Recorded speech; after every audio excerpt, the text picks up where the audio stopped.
तो मांगे के कपड़े की कब बेइज्जती हो जाए कुछ पता नहीं। दो मित्र थे, मित्र। तो एक मित्र की शादी हो गई थी, दूसरे मित्र की शादी होने वाली थी। तो उसने सोचा कि भैया शेरवानी तो है लेकिन पजामा नहीं है। तो अपने मित्र से कहने लगा कि भैया शेरवानी तो है, पजामा तुम दे देना। तो उसने कहा ठीक है भैया ले जाना, भैया तुम हमारे मित्र हो, पजामा कोई बड़ी बात है। ठीक है भैया।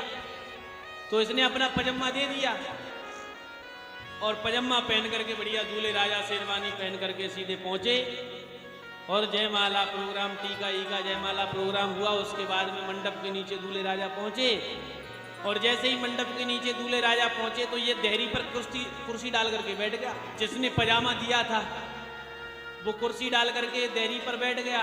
तो गांव के कुछ बुजुर्ग लोग आए मिलने के लिए दूल्हा से। पाए पूजाई होती है ना, पाए पूजा जाता है, तो पाए पूजने के लिए आए।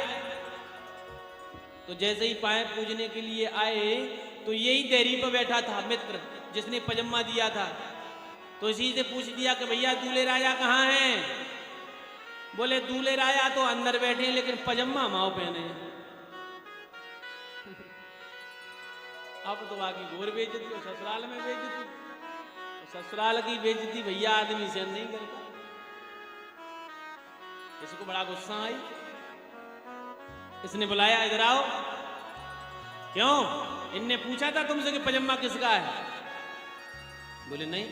तो फिर तुमने क्यों कहा कि पजामा माओ पहने? अरे भैया गलती हो गई, गलती। बोले पजामा की बिल्कुल भी यहाँ बात मत करना। ठीक ठीक भैया। दोबारा में कुछ गांव की माता बहनें पाए पूजने के लिए आई। तो ये देहरी पर ही बैठा था भैया।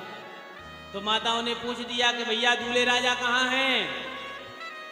सो बोला, बोले दूल्हे राजा तो अंदर बैठे हैं लेकिन पजामा अपनों ही पहने हैं। दूल्हे राजा तो अंदर बैठे लेकिन पजामा अपनों ही पहने हैं। फिर पजामा की लगा दी उसने।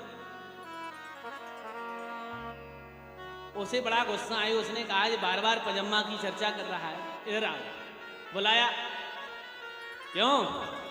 तुमसे जब मना किया है कि पजामे की कोई चर्चा नहीं करो, क्यों तुम हमारी बेइज्जती करा रहे हो ससुराल में? ठीक ठीक भैया, आप कोई चर्चा नहीं करेंगे। अब गांव की कुछ बहनें आई, साहब जीजा जी से मिलने के लिए। चलो जीजा जी से मिले आवे भैया, देखे आवे जीजा जी कैसे हैं। तो जब बहनें आई तो ये देहरी पर बैठा हुआ था। तो इससे ही आकर के पूछा कि भैया दूल्हे राजा कहाँ हैं। बोले दूल्हे राजा तो अंदर है लेकिन पजामा की कोई चर्चा नहीं है साहब। दूल्हे राजा तो अंदर है लेकिन पजामा की कोई चर्चा नहीं। तो उसे गुस्सा आई। उसने कहा सुनो, ब्याह हम बाद में करेंगे, तुम पजामा ले जाओ पहले। ब्याह हम अपना कर लेंगे, जैसे होगी व्यवस्था बना लेंगे, लेकिन तू अपना पजामा ले जा। तो भैया मांगे की कपड़ा पहनने की बड़ी समस्या है। पहन तो जाते हैं साहब दूसरे का मंगल दे दो भैया, ने हार ने ब्याहों में जा रहे हैं, लेकिन वो हार पहनने के बाद पूरी रात नहीं सोते हैं। क्यों? कहीं टूट ना जाए, कहीं छूट ना जाए। तो भैया मांगे के कपड़ा की तो बड़ी समस्या रहती है।